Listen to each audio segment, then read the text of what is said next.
Tube Tamil வணக்கம். வளைகுடா நாடுகளின் மீது ஈரான் எதற்காக தாக்க வேண்டும்? இதுதான் இப்பொழுது ஏற்பட்டிருக்கின்ற புதிய பிரச்சனை. வளைகுடா நாடுகள் ஈரானுடன் பகைமையை பாராட்டவில்லை. ஈரான் மீதான தாக்குதலை நடத்துவதற்கு இஸ்ரேலுக்கோ அமெரிக்காவுக்கோ தங்களுடைய வான்பரப்பை தர முடியாதென்று அடியோடு மறுத்துவிட்டார்கள். அவர்களை பொறுத்தவரையில் இந்த போரை அவர்கள் விரும்பவில்லை. ஆனால் ஈரான் அவர்களுக்கு எந்த விதமான தயவு தாட்சணியத்தையும் காட்டவில்லை. இதற்கு காரணம் என்ன? இந்த நாடுகள் எல்லாம் அமெரிக்காவை சமாதானப்படுத்துவதற்காக அமெரிக்காவினுடைய படைத்தளங்களை தங்களுடைய இதயங்களில் சுமந்து கொண்டு இருக்கின்றன. இந்த படைத்தளங்களில் இருந்து ஈரானை நோக்கி வருகின்ற தாக்குதலின் பின்னதாக ஈரான் அமைதி காக்க முடியாது என்பது ஈரானினுடைய நிலைப்பாடாக இருக்கின்றது. அதேவேளை ஈரான் அமெரிக்கா இடையே நடைபெற்ற பேச்சுவார்த்தைகளுக்கு சமரசம் கண்ட ஓமான் நாட்டின் மீதும் தாக்குதல் நடைபெற்றிருக்கின்றது. இதுதான் பிரச்சனையாகும். எல்லாவற்றையும் விட முக்கியம் துபாய் மீது நடத்தப்பட்ட மிகப்பெரிய தாக்குதலாகும். 165 பாலிஸ்டிக் ஏவுகணைகள் துபாய் மீது ஏவப்பட்டிருக்கின்றன. துபாய் என்பது இன்று உலகத்தின் மிகப்பெரிய வர்த்தக நிலையமாகவும் பெரும் தங்கங்களும் கோடான கோடி டாலர்களும் சுழலுகின்ற ஒரு உலக பெரும் வர்த்தக மையமாக இருக்கின்றது. இந்த இடத்தினுடைய மிகப்பெரிய பிரம்மாண்டமான 7 நட்சத்திர கோட்டலும் தாக்குதலுக்கு உள்ளாகி இருப்பது துபாயினால் சமரசத்தை பேண முடியாது என்ற நிலையை உருவாக்கி இருக்கின்றது. மத்திய கிழக்கு நாடுகளில் இருக்கின்ற அரசுகளினால் பிரச்சனைப்படுவோர் உலக நாடுகளில் பிரச்சனைகளை சந்திக்கின்ற பெரும் பெரும் கோடீஸ்வரர்கள் எல்லாம் இனி நாங்கள் துபாய்க்கு சென்றால் காரியமில்லை என்று சுவிட்சர்லாந்து வங்கியில் பணத்தை போட்டது போல இப்பொழுது துபாயில் தங்களுடைய வாழ்க்கையை போட்டிருக்க அவர்கள் மீதான இந்த தாக்குதல் துபாயை கதிகலங்க வைத்திருக்கின்றது. மத்திய கிழக்கின் ஒளி என்று கூறப்படுகின்ற துபாயில் வானத்தில் இப்பொழுது ஏவுகணைகளினுடைய ஒளியும் கேட்டுக்கொண்டிருக்கின்றது. இதேவேளை ஈரானினுடைய இந்த தாக்குதலினுடைய நோக்கம் என்ன என்று நிபுணர்கள் கூறுகின்ற பொழுது ஈரானை பொறுத்தவரையில் அமெரிக்காவின் நண்பர்களாக இவர்கள் இருக்கின்றார்கள். இதனால் இவர்களை அமெரிக்கா அழிக்காமல் இருக்கின்றது. எனவே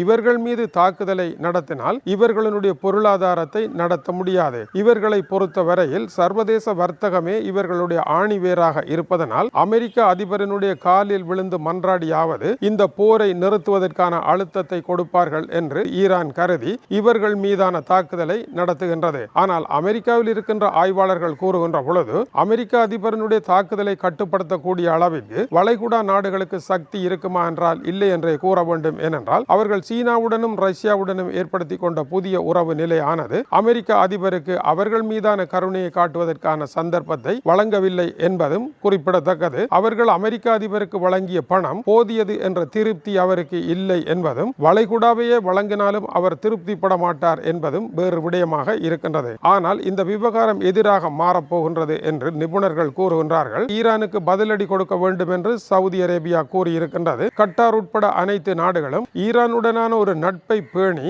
ஒற்றுமையையும் சமரசத்தையும் உருவாக்கி வர்த்தகத்தை வளர்க்கலாம் என்று இருக்க மத்திய கிழக்கை குளவி கூட்டில் கல்லறிந்த இடமாக மாற்றி இருப்பதனால் இவர்கள் அனைவரும் ஈரானுக்கு எதிராக திடீரென திரும்புவதற்கான அபாயமான ஒரு சூழ்நிலை இருப்பதையும் மறப்பதற்கு இல்லை என்றும் CNN செய்தி ஸ்தாபனம் தன்னுடைய ஆய்வறிக்கையில் கூறுகின்றது. இப்பொழுது மத்திய கிழக்கில் எந்த நாடுதான் பாதுகாப்பு என்றால் எந்த நாடும் பாதுகாப்பானதாக இல்லை. நீரில் மூழ்கும் ஒருவன் தன்னை காப்பாற்ற வந்தவர்களையும் இழுத்தபடியே நீரில் அடியில் போவது போல இந்த காட்சி இருக்கின்றது என்பது ஆய்வினுடைய கருத்தாக இருக்கின்றது. ஈரானிய விவகார நிபுணர் ஹசன் அல் ஹசன் கூறுகின்ற பொழுது ஈரானுக்கு இப்பொழுது இதையெல்லாம் பார்த்து கொண்டு இருப்பதற்கு நேரமில்லை. அவர்களுடைய அதிகார கட்டமைப்பை மூழ்கடிக்கப்படுகின்ற ஒரு சூழ்நிலையில் இனிமேல் கையில் இருக்கின்ற எதையும் எங்கெல்லாம் தாக்குதல் நடத்த முடியுமோ அங்கெல்லாம் தாக்குதல் நடத்துகின்ற நிலையை அவர்கள் அடைந்திருக்கின்றார்கள். ஈரானினுடைய வெளியுறவுத்துறை அமைச்சர் அப்பாஸ் அரக்சி நேற்று இதைத்தான் கூறினார். ஈரானிடம் இருக்கின்ற எல்லா வளங்களையும் பாவித்து சகல இடங்களிலும் தாக்குதலை நடத்தப் போகின்றோம் என்று கூறியிருக்கின்றார். ஆகவே இத்தகைய தாக்குதல்கள் நடத்தாமல் தடுப்பதற்கான